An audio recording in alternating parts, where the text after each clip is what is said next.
विशेष पाठशाला में आप सभी का स्वागत करता हूं।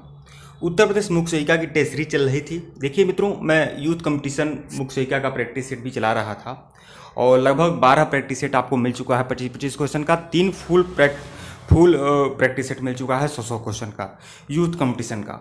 लेकिन आप लोग की जानकारी बता दें, पीसीएस पाठशाला की अपनी टेस्ट सीरीज भी चल रही थी और वह कुछ समय से बंद था, तो वहाँ पर मैं 19 टेस्ट सीरीज करा चुका हूँ। यह ध्यान रखिएगा।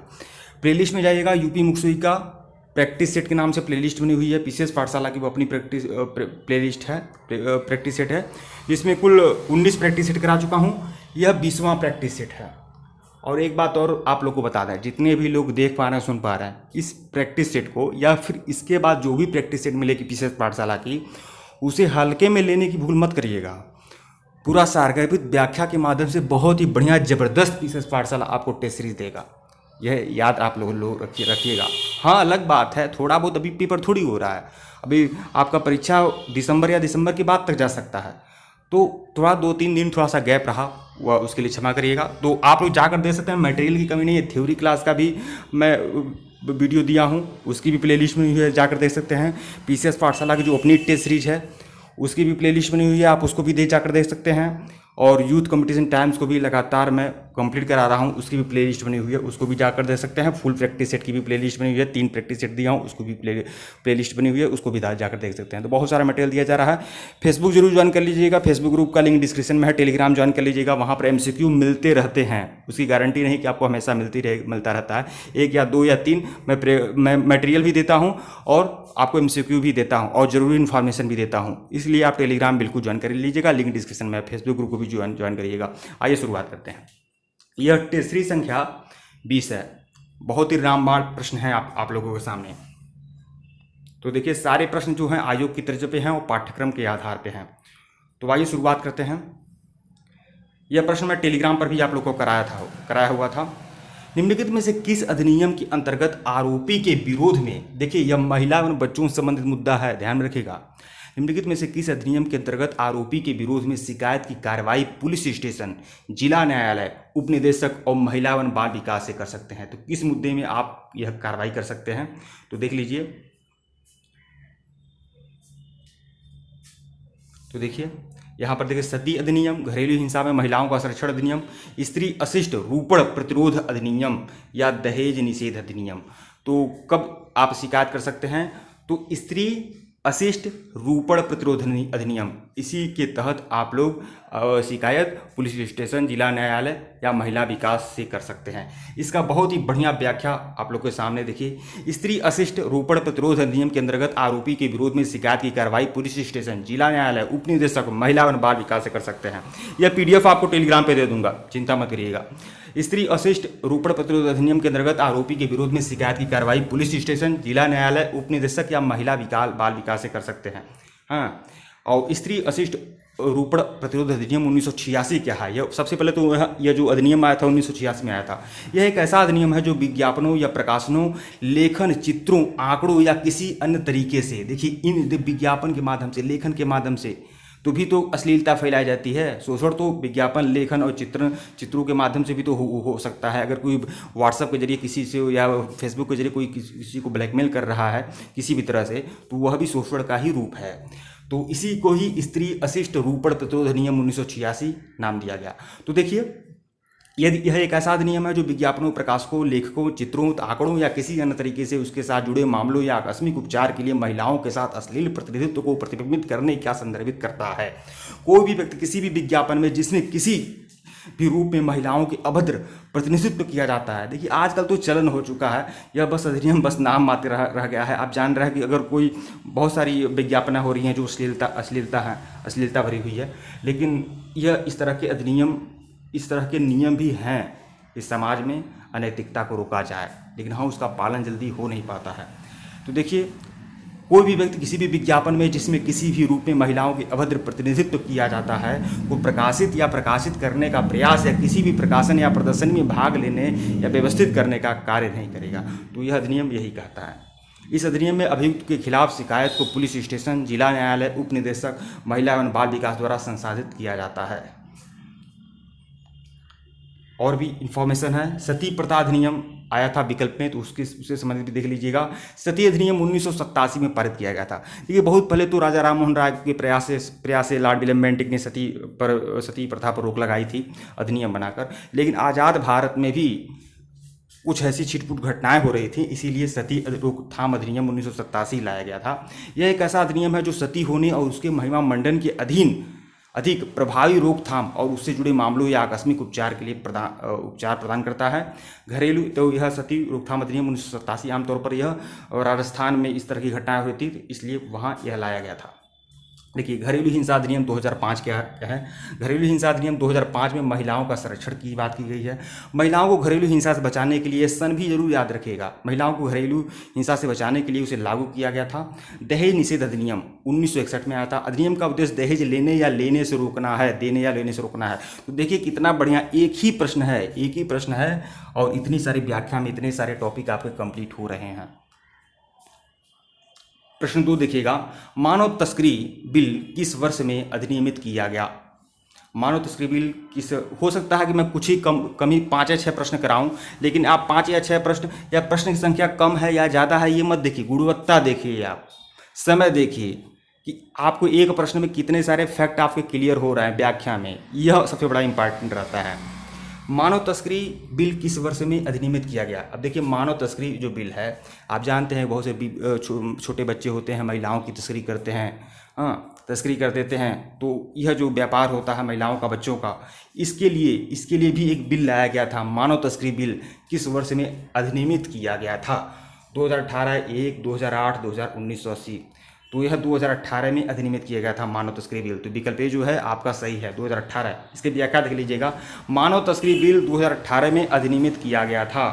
विधेयक एक महिला को दंड देता है या आराधिका को कम करता है? विधेयक एक महिला को नहीं, मालिक, क्षमा करिएगा, विधेयक एक मालिक को दंड देता है या आधारिका को कम करता है यदि यह जानबूझकर तस्करी को आधारिका पर पूरा करने की अनुमति देता है। विधेयक के तहत महिला या उससे कम को अपराध का ज्ञान होना माना जाता है जब तक कि भी अन्यथा साबित न हो। तो कुल मिलाकर यह आप समझ सकते हैं, थोड़ा सा क्लिष्ट भाषा में लिखा हुआ है। आप यह समझ सकते हैं कि अगर तस्करी वाला मुद्दा है तो अगर कोई अगर जो बहला फुसलाकर तस्करी करता है महिलाओं या बच्चों का, तो उसे संबंधित मुद्दा है। यह प्रावधान संविधान के अनुच्छेद 21 का उल्लंघन करता है। देखिए संविधान का अनुच्छेद 21 क्या कहता है? जीवन का अधिकार। तो यह जीवन के अधिकार के विरुद्ध है। विधेयक किसी पीड़ित को कोई भी पीड़ित हो, महिला हो या बच्चे हों, आमतौर पर महिलाओं बच्चों से इसी संबंधित है। विधेयक किसी पीड़ित को केवल तभी प्रतिरक्षा प्रदान करता है जब वह 10 वर्ष से अधिक कारावास की सजा काटता है। हाँ, विधेयक किसी पीड़ित को केवल तभी प्रतिरक्षा प्रदान करता है जब वह 10 वर्ष से अधिक कारावास की सजा काटता है और कम अपराधों के लिए नहीं। उच्च सीमा प्रतिरक्षा प्रदान करने के उद्देश्य को पराजित कर सकता है। विधेयक में एक ऐसे व्यक्तियों को दंडित करने का प्रावधान है जो तस्करी को बढ़ावा देने वाली सामग्री वितरित या प्रकाशित कर सकते हैं। तो ऐसे लोगों को, जो आप जानते हैं बहुत सारी तस्करी में बहुत सारी चीज़ें हैं जिसको तस्कर इधर उधर करते हैं। तो आप समझ सकते हैं, यह स्पष्ट नहीं है कि यह हम कैसे निर्धारित किया जाएगा यदि अधिनियम में तस्करी होने की संभावना है। विधेयक तस्करी के रूप में तस्करी के कुछ रूपों का वर्गीकृत करता है जो अन्य रूपों की तुलना में अधिक सजा को आकर्षित करते हों। इसलिए तो कुछ क्लिष्ट भाषा में लिखा है, तो कुल मिलाकर इतना आप समझ ही लिए हैं कि बच्चों को, महिलाओं को तस्करी के विरुद्ध में, और क्योंकि यह अनुच्छेद 21 का उल्लंघन करता है और यह व्यक्ति के जीवन के अधिकारों के विपरीत है। मानव तस्करी अधिनियम कब लाया गया था? 2018 में लाया गया था। इतना ज़्यादा पढ़ने की आवश्यकता नहीं है उसमें, ज़्यादा समझने की। देखिए अगला प्रश्न देख लीजिएगा, स्त्री के साथ उसकी सहमति या असहमति के बिना। देखिए यहाँ आपको ध्यान रखना है, स्त्री के साथ उसकी सहमति या असहमति के बिना डरा या धमकाकर उसके प्रियजनों को मृत्यु का भय दिखाकर उसके साथ किया गया बलात्कार जिसके कारण उस स्त्री को कोई गंभीर क्षति पहुंचती है या उसकी मृत्यु हो जाती है, तो ऐसे अपराध के लिए दंड का प्रावधान निम्नलिखित में से किस धारा में दिया गया है? तो पूरा का पूरा खाका आप लोग के सामने है। तो देखिए यह 376A है, 376A है। इस तरह से जब कोई रेप की घटना हो तो इसे 376A में लाया जाएगा। तो विकल्प 2 जो है वो आपका सही है, 376A। इसको देख लीजिएगा। तो यह जो भी इस तरह का, देखिए ब्लैकमेलिंग करके या यह इस तरह का जो इस तरह की रणनीति बनाकर अगर इस तरह से अगर कोई करता है तो 376A के तहत वह अपराधी माना जाएगा।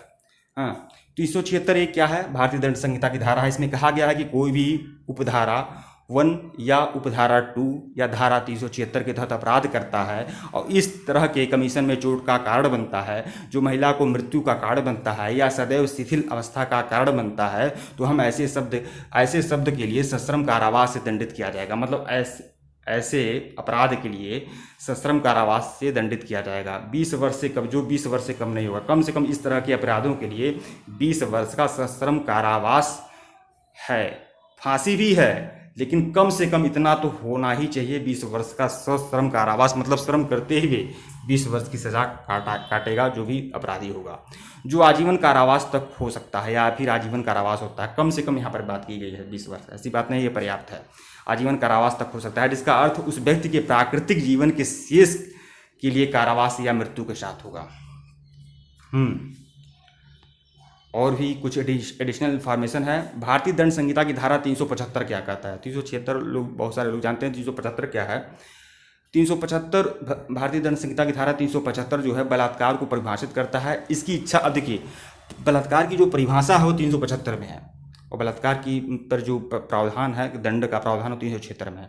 तो 375 बलात्कार को परिभाषित करता है। उसकी इच्छा के विरुद्ध एक महिला के साथ संभोग, उसकी सहमति के बिना डराने, धमकाने, गलत बयानी या धोखेबाजी से या ऐसे समय जब वो नशे में धूत या दुराचार किया जाए, तो बिना किसी मानसिक स्वास्थ्य के या किसी में, अगर वो 18 साल से, मतलब कि यह जो भी इस तरह से अगर कोई दुराचार करता है, अगर 18 साल से कम की कन्या हो या कोई स्त्री हो या नशे में धूत हो या धोखेबाजी से, गलत बयानी से या उसकी सहमति या असहमति के बिना भी अगर किया जाए तभी वह अपराधी माना जाएगा। ऐसा 375 में परिभाषित किया गया है।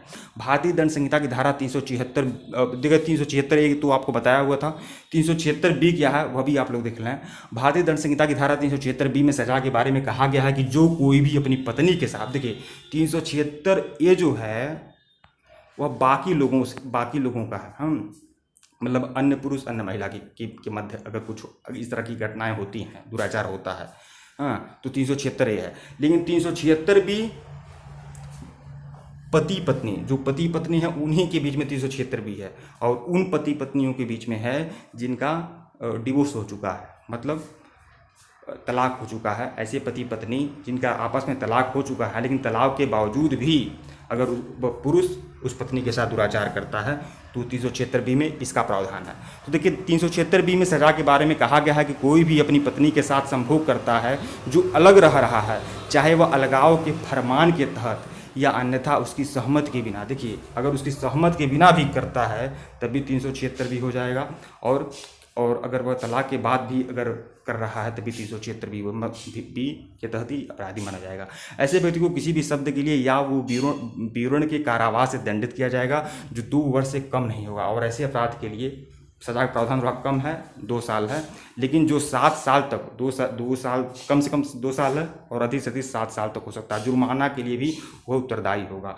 भारतीय दंड संहिता की धारा 376 सी, अब देखिए 376 ए आप लोगों ने देख लिया, बी देख लिया, अब 376 सी में क्या है यह भी आप लोग देख लें। इतना डिटेल से आपको इन्फॉर्मेशन कहीं नहीं मिलेगा। गुणवत्ता देखिए, प्रश्नों की गुणवत्ता देखिए आप लोग। भारतीय दंड संहिता की धारा 376 सी में यह सब महिलाओं और बच्चों संबंधी मुद्दे हैं। भारतीय दंड संहिता की धारा 376 सी में जेल अधीक्षक, रिमांड होम आदि द्वारा संभोग के, देखिए अब जेल अधीक्षक या उसके जो भी गार्ड हैं अगर उनके द्वारा इस तरह की घटनाएं देखने को मिलती है तो 376 सी में होगा। जेल अधीक्षक, रिमांड होम या आदि द्वारा संभोग के लिए सजा के बारे में बताया गया है। तो 300 ABC आप सबने देख लिया। व्यक्ति को या तो विवरण के लिए कारावास से दंडित किया जाएगा जो 5 साल तक, अगर ऐसी अपराध होता है 376 सी के तहत तो 5 साल या जुर्माना के लिए उत्तरदायी है। तो ये है।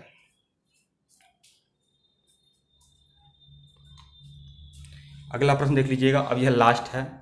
हाँ, निम्नलिखित में से कौन सी सही ढंग से मेल खाता है? तो देख लीजिए, चारों ऑप्शन है।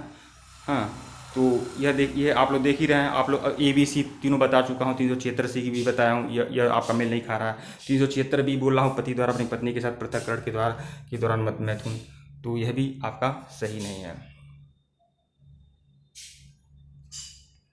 376 सी देखिएगा, पति द्वारा अपनी हाँ क्षमा करिएगा, इसमें ये देखिए, इसमें ये आपका सही है ना, ये विकल्प 3 जो है आपका सही है। सेम टू सेम यही आपका सही है।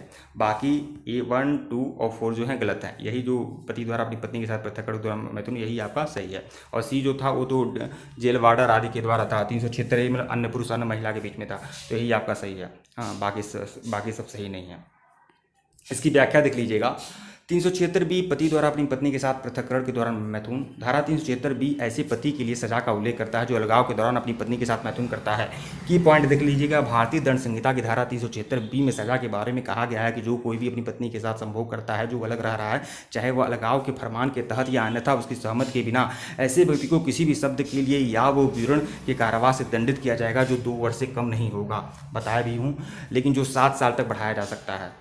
भारतीय दंड संहिता की धारा 376C में जेल अधीक्षक, रिमांड होम आदि द्वारा संभोग के लिए सजा के बारे में बताया गया है। व्यक्ति को या तो विवरण के लिए कारावास से दंड, अब ऐसे अगर अपराध होता है तो 5 साल तक की कारावास का प्रावधान है। ठीक है मित्रों, वीडियो को लाइक और चैनल को सब्सक्राइब करिएगा। टेलीग्राम बिल्कुल ज्वाइन करिएगा, लिंक डिस्क्रिप्शन में है। और वीडियो को लाइक और शेयर जरूर करिएगा। और इसके पहले का वीडियो नहीं देखे हैं तो प्लेलिस्ट में जाइएगा। यूपी मुख्य सहायिका प्रैक्टिस सेट के नाम से प्लेलिस्ट बनी, जो प्लेलिस्ट में जाइए, सभी वीडियो को देखिए। यह टेस्ट सीरीज संख्या 20 थी। ठीक है मित्रों, धन्यवाद आप लोग को।